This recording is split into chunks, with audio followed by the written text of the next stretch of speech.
Dynamic discounting and personalized dynamic discounting is these days trending in the corporate circles. People are speaking about that in the retail industry. What are your thoughts about dynamic discounting in the retail side? I think dynamic discounting definitely makes sense, like, both from a brand's perspective as well as a customer's perspective. And I think that, every consumer has different habits. And because of, like, with dynamic discounting, personalizing the discount, you are able to kind of make it in sync with their habits, right? And I think it's very important for retention and, having the consumer with you in the long term. I have kind of seen both sides of this, because I started this on my own as a solo founder, and then I did have a male co-founder for a few years in the middle, and then now I'm back to being a solo female founder. So I've seen the difference in perception, when I had a male co-founder, and a lot of the, marketing people or the financial people would kind of just talk to him instead of talking to me, that way.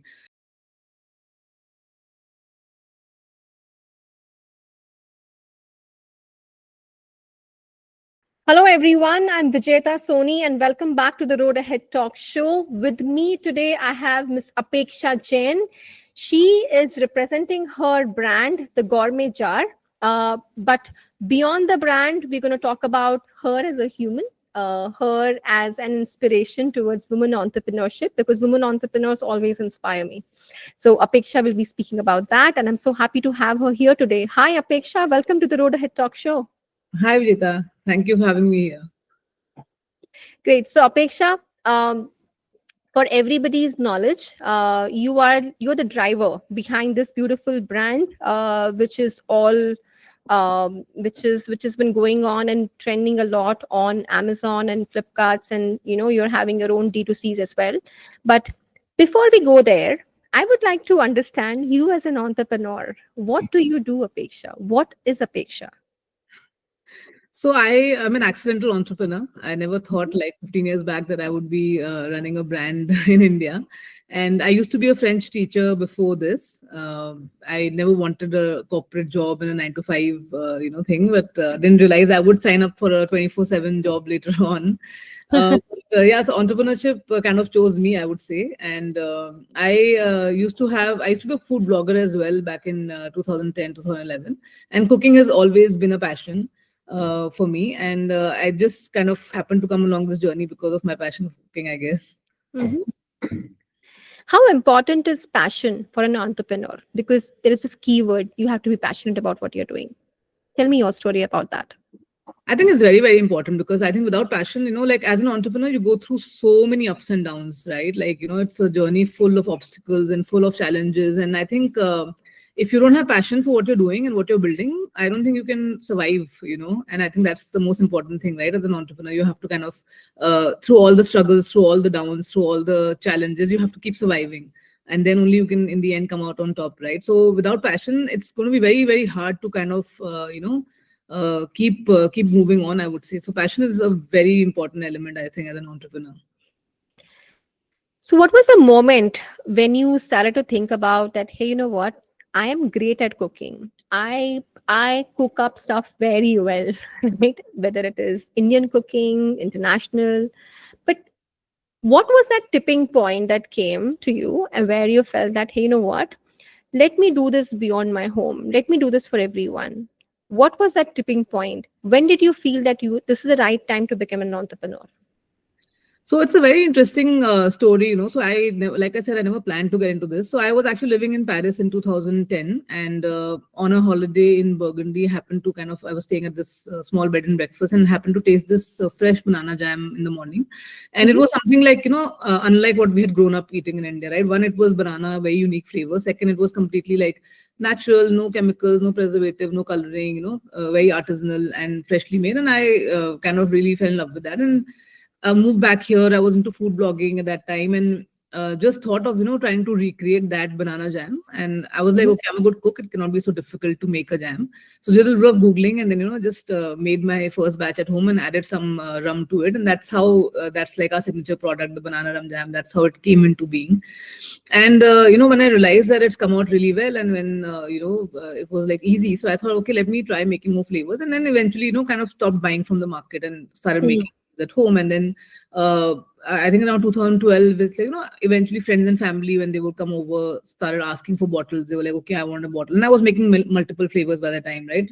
And very interesting, like mango jalapeno preserve, orange whiskey marmalade, banana jam. So then I kind of realized when people were asking for bottles that, what I'm doing is something very unique for the Indian Mhm. market back in 2012. It was like something that didn't really exist in India. One, it was all natural, no preservatives, no chemicals, no additives. Second, it was unique flavors, it was artisanal. Mm. So I just felt like there's a gap in the Indian market when it comes to this, because what we had here was either the mass produced commercial brands, or we Mm. had like imported brands, right? We didn't have like Indian brands that were doing gourmet and artisan stuff. And I think that's when it kind of, I just thought, okay, why not put it out there for people to buy. And since I was a food blogger and I had this Twitter page, and I literally got my first sales on Twitter, just posted out on Twitter and Facebook, and I got my first few sales from there. Mm. And yeah, so that's how it began, just from home, as a just with the Facebook and Twitter page. And I was like, okay, let's try and see if people actually want to buy this. If you can tell me, how big is the gourmet jar right now? Now we're a team of about 40 people, Mm-hmm. and we are present, in all the major cities of India. And we're an omni-channel brand. We supply on quick commerce, Blinkit, Swiggy, Zepto, on Amazon marketplaces, and we are available in stores in about 500 points of sale across India. And yeah, we also do we supply to hotels and restaurants as well. So we're an omni-channel brand, and yeah, we're doing about I would say, like 15 tons of production a month, Annually or monthly? monthly. Yeah. Mm. Okay, Mm. that's good. That's good. From starting as a home cook to getting it to that level, it's Yeah, beautiful. from making a few hundred bottles a month at home to, now making lakhs of bottles a month. Long, long journey. Yeah. Cooking for a small set of people, and now you're cooking for everyone. Now we are bringing the taste to everyone. That's beautiful. But back in 2012, when you started, the kind of flavors which you're talking about, for example, mango jalapeno, I'm pretty sure that time not. I mean, the customer segment was very different. The awareness about these bold combinations was not there. It was the market was very different compared to what it is today right now. So, if you can tell me a little about the market back then and the market in this time, what kind of differences do you see? It's a massive difference. I think, the customers evolved, long way since then. So when I started off, artisanal, organic, natural, these words were kind of just starting to pop up in India, right? And it was harder at that time to kind of convince people to buy the products, because one, they were different from what they were used to. Second, they were expensive, right, for that time. And people, I think in people's mind, the word gourmet at that time was associated with imported brands, right? Because always we thought कि अच्छा जो imported है वो ज़्यादा अच्छा है or it's better for you, than the Indian brand. So that was, I think, a barrier that I had to break. And so because of being more premium, expensive, and people didn't understand कि okay, why should I buy this jam at, like, say, 400 rupees a bottle versus, say, a Kisan, or something else, or an imported brand which I can also get at 400 rupees a bottle, right? Mm. So I think what I did was, we did a lot of tasting, a lot of sampling. Mm.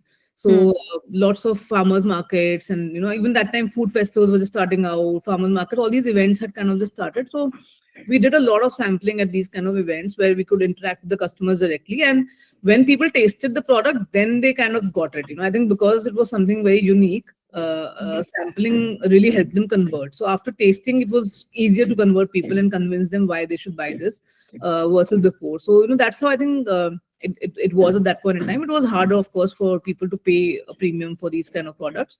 Mm. And I think even now, of course, for the past, like, say, 5 years, right, things have changed dramatically. One, there's a lot more traveling happening, a lot more exposure, right? People are used to international flavors and international food, and not just the regular Indian one that so Mm. I think the travel people lifestyles have evolved a lot. And then, of course, social media, cooking shows, all of that has come in the last few years. So because of social media, I think a small town person, like, say, in a Raipur or Bhopal, has as much awareness as, say, a person sitting in Delhi now, right? Because Mm. I mean, access to information and to content is equal everywhere, right? So I think even a small enough person wants something exotic, gourmet, something unique, right? And so that's what has changed, I think, with social media, Instagram specifically, right? With Instagram, things have changed a lot. And also, I think things like MasterChef, all of these cooking shows, right? So people are much more open to experimenting and trying out different products and going out, eating out has changed a lot. So that people are spending a lot more on food and these kind of experiences, right? Compared to 12 years back. So that's what's changed a lot in the last, I would say, 10, 12 years. Apeksha, how do you think the social media is changing the behaviors of people now, specifically from the perspective of a gourmet brand like you? I think social media has really helped accelerate the change in lifestyle for consumers, because a person sitting in a small town in Raipur or Bareilly or anywhere for that matter in India has access to the same content that a person sitting in a Delhi or a London would have, right? So you're watching the same content, and that kind of makes them, like, gives them an aspiration to eat those kind of products as well, or those kind of foods as well as at home, right? So I think that's what has changed a lot in the last so many years. So, Apeksha, as the customer segment from 2012 to now, right, is changing, there is a lot of Gen Z population which has started to come into workforce, which means now they have a earning capacity, they have a spending capacity as well. How is that impacting your brand? And brand like you, there are many more brands which are there in the retail segment who are into the food businesses. How do you think the Gen Z population is impacting the retail segment overall?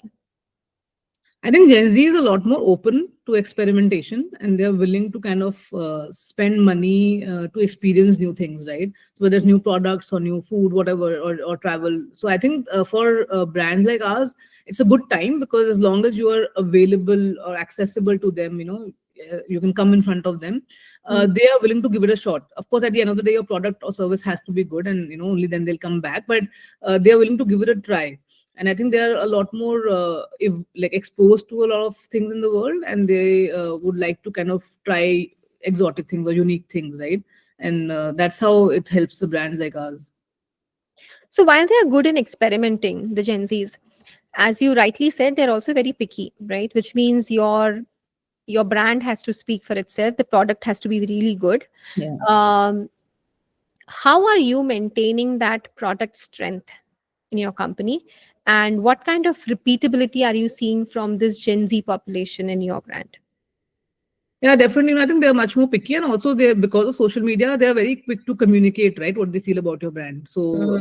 it's very like I mean, whether it's something good or bad, they do send a message. Unlike, say, people who are in their 40s or 50s, they don't take that much time to really connect with the brand, right? So that connection is there, and that helps as well for a brand, Mhm. right? So I think what we do is we take the feedback seriously. That's one thing. Whatever communication we get on our Instagram or WhatsApp, we use that, and ensure that we're listening to them. And in fact, that's how we kind of came up with our ketchup range. Because we were doing pasta and pizza sauce, and then some customers wrote to us that we are you're doing tomato based products. Why don't you make like a healthier ketchup as well? Because the ketchup in the market is all full of chemicals and hardly any natural taste, right? So that's how the idea came about for the ketchup, right? And also people write to us for something spicy, because people, they're like, do you have a hot sauce? And I think younger generation likes some chatpata and spicy food. So we take these kind of feedback into consideration when we are developing our products. And I think we maintain it by just ensuring that we don't compromise. In general, as a brand, our philosophy is to not compromise on the taste. So I Mhm. think that I believe that for food products or even F&B, like even beverage, right, the taste is what matters in the end. No matter how good your packaging is, no matter how good your marketing communication is, or stories, a customer may try it once or twice, but they'll come back to you and become repeat customers only if they really like the taste, right? And you have to maintain that kind of quality and consistency, and make sure that you're giving the same taste to them again and again, year after year, right? And not Yeah. compromising. So I think that's something that we believe in, that not compromising on quality and taste, and making sure that every jar that you're putting out there has got that perfect balance of flavors. See, customers have a lot of choices these days. We have, so it's your brand, the Gourmet Jar. There are many more brands out there. Then you also have some national brands which are by companies like HUL, uh, Maggie. Now, help me understand, how does the market competitiveness and the so much of customers is spoiled for choices now. How is this impacting the the retail segment? How are the retailers and the brands reacting to it? How are you trying to cope up and become more sustainable with so much of noise around the consumer? How are you trying to get heard, and how are you trying to sustain your brand there? I think, Sujay, I feel that competition is a good thing, right? Because even though, yes, there is a lot of competition and a lot of new brands out there, younger brands which are doing the same thing, but I feel that, all of this helps in kind of expanding the market, right? Mhm. And I feel like the space that we are in, the condiment space, it's a growing market because people did not use these products as much, say, 5, 6 years back as they do now, especially like post COVID, right? People have realized that to create something, nice at home, you need to have these dips and spreads and condiments which helps you, right, everybody cannot make everything from scratch, right? So they kind of help you cook at home easily, right? So I think that market is also expanding, and I feel that with competition, like, of course there are a lot of new brands, but I think distribution is something which we have as our strength. So there are a few things which distribution works for us. We've been in offline retail for the past 7, 8 years, and customers have seen us on shelves, like, year after year. And I think in this category, distribution matters, I think, sometimes more than the product itself, because, like they say, jo dikhta hai wo bikta hai, right? So Yeah. if you're not available, like if, say, I'm out of stock on, say, a Swiggy or a Blinkit, customer will buy something else because they need it now, right?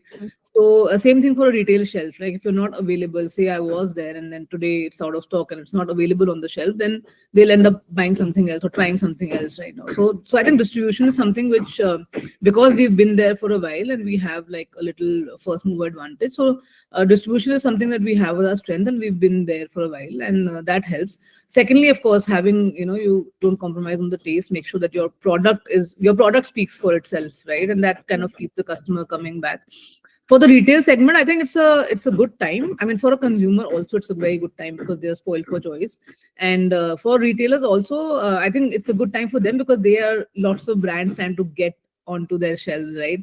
I mean, not just offline retailers, I would say even quick commerce. So they also have that advantage that they can choose which brand to keep and which not to keep, right?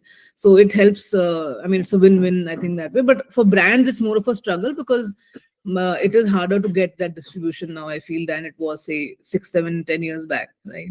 Because now there is a lot more competition and you have to kind of fight with other brands to get that space that you need. Plus, there are so many channels of distribution as well, because earlier this channel was very less. The kind of sales channels which you have now, as you say, the quick commerce, the e-commerce, which is still going on very strong, and even the brick and mortar retailers, the traditional channels.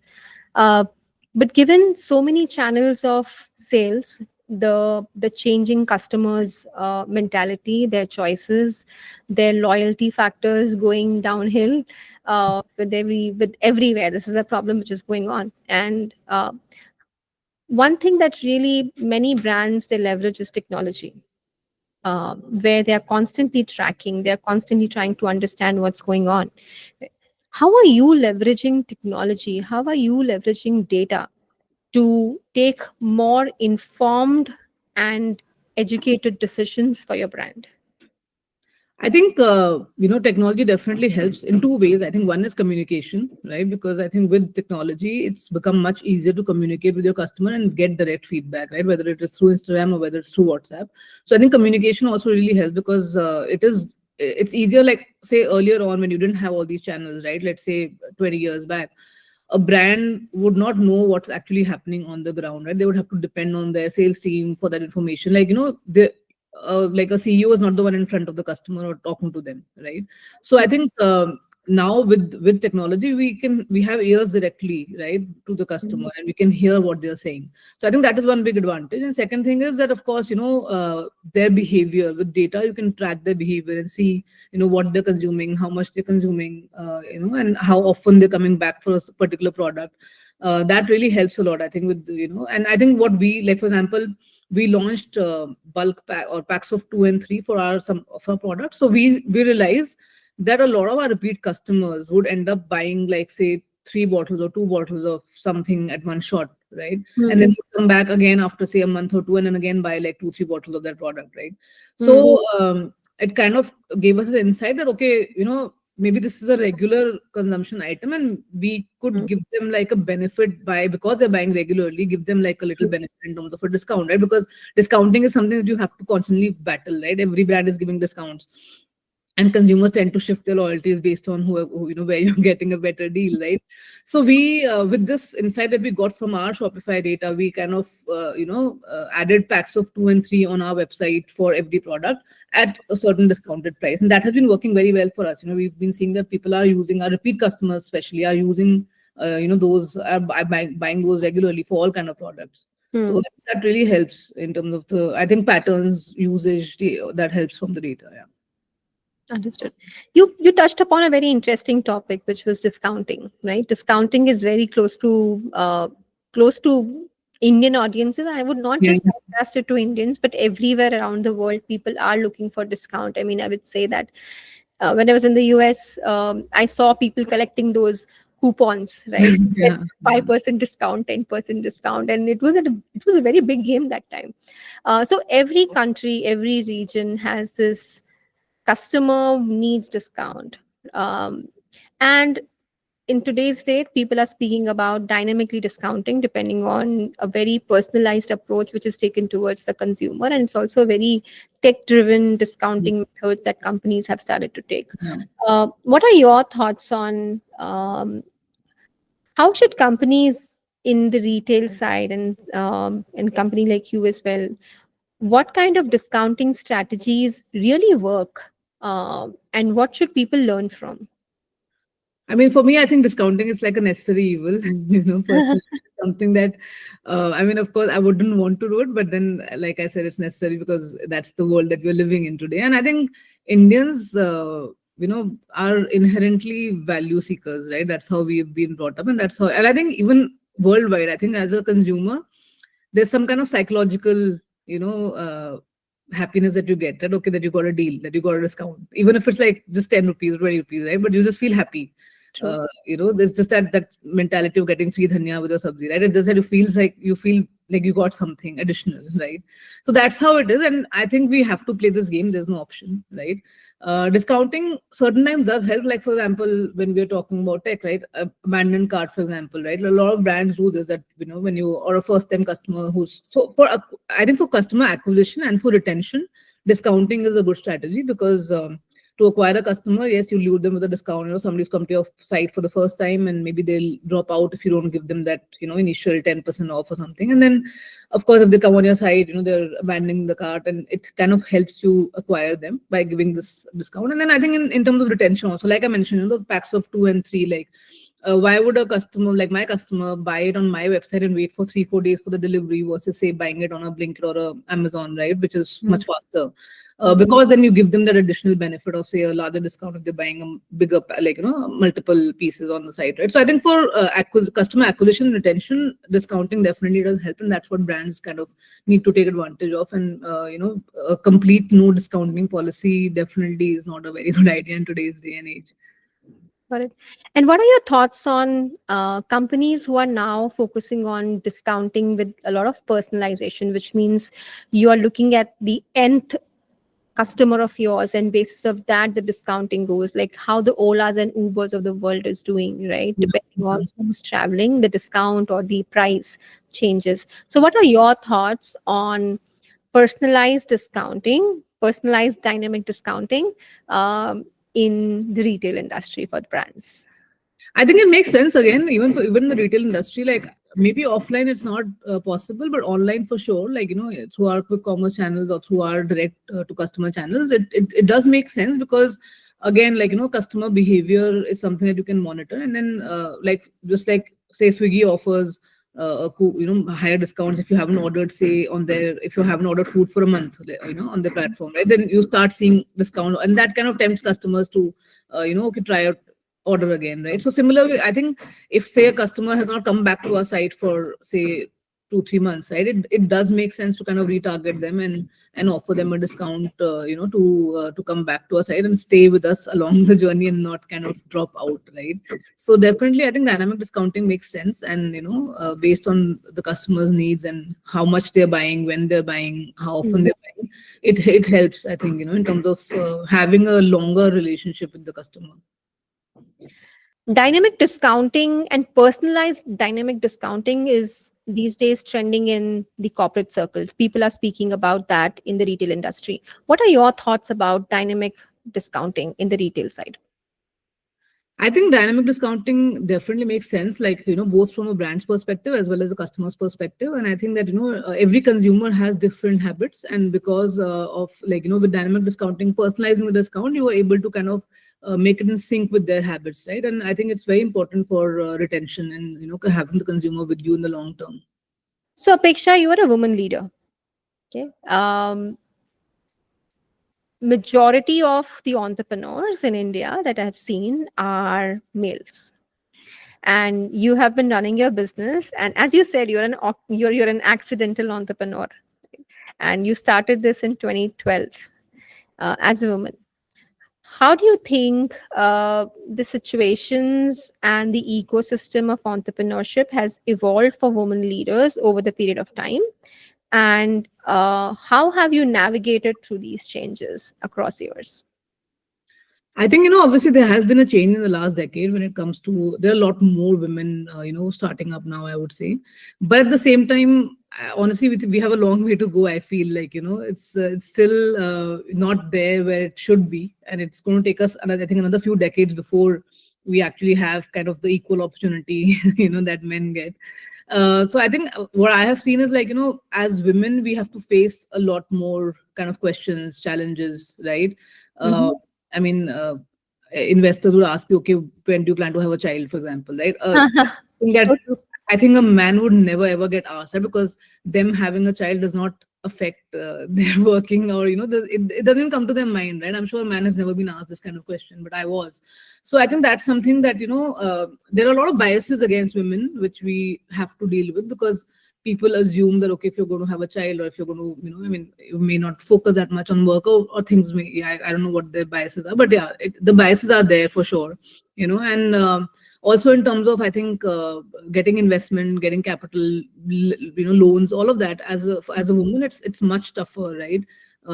Even though women have been, I mean, they do have a good credit score, but in spite of that, I think based on our system in India, it's harder for women to get these things. And I think just kind of getting people to trust you and believe in you is harder, because somehow that bias is there, that women may just kind of, not take the business seriously. And starting off, right, when I started the business, I mean, it was a passion project, yes, but even when I kind of when it took the shape of a real business, and people don't take you seriously, because they're like, okay, it's just like a hobby or something on the side, right? Mhm. So it Mhm. takes time for even your own family and friends to kind of realize that what you're building is something real, and you are ambitious enough and want to kind of scale it up. So I think some of these challenges are always there, and it's an ongoing thing. It'll take a while. I mean, I have been told by even other women investors that, you should probably get a male co-founder, right? Just for the Mhm. heck of it. Like, these things are there, and it's Mhm. something which is inherent in the ecosystem, I think. So it's not easy, I would say, Yep. and it's still a long way to go. Yeah. There's still a long way to go because it is often considered that if it's just a sole woman leader, entrepreneur, what kind of sustainable business will she be able to build? And that's still a problem and a challenge because the kind of patriarchal society do we have, right? Women automatically starts ending up getting into a lot of responsibilities beyond work as well, That and is, yeah. that's the reason these questions come in, and they are many times they are valid. Sometimes it is not valid because not every woman is going through the same situation. Correct, um, yes. so it is What very important to deal so with. you said is very true, because it's, I think, until men kind of start picking up the responsibility at home, women will not be free of that, because now we're at a time where, women are doing full-time jobs, and at the same time they're also taking care of everything at home pretty much, right? So you have to, like, do your day job and then get back home, and then again, do the rest of the responsibility as well, right? Well, men don't do that much, Yeah. it's changing, but it's very, very slow. And I would like to add that, I have kind of seen both sides of this, because I started this on my own as a solo founder. And then I did have a male co-founder for a few years in the middle. And then now I'm back to being a solo female founder. So I've kind of, and I've seen the difference in perception, when I had a male co-founder, and a lot of the, marketing people or the financial people would kind of, just talk to him instead of talking to me, that way. And I mean, that happens, I think, when there's a man around. So I've You seen have both built an sides of amazing brand, Apeksha. You have built an amazing brand. I have tasted your products. thank you. Okay. So with that, Apeksha, wishing you more power and more women entrepreneurs, I'm pretty sure would be very happy to contact you and would love to even speak to you about it. So I wish you all the very best with that. And thank you so much for coming on the Road Ahead Talk Show. Thank you so much. It was great to be here.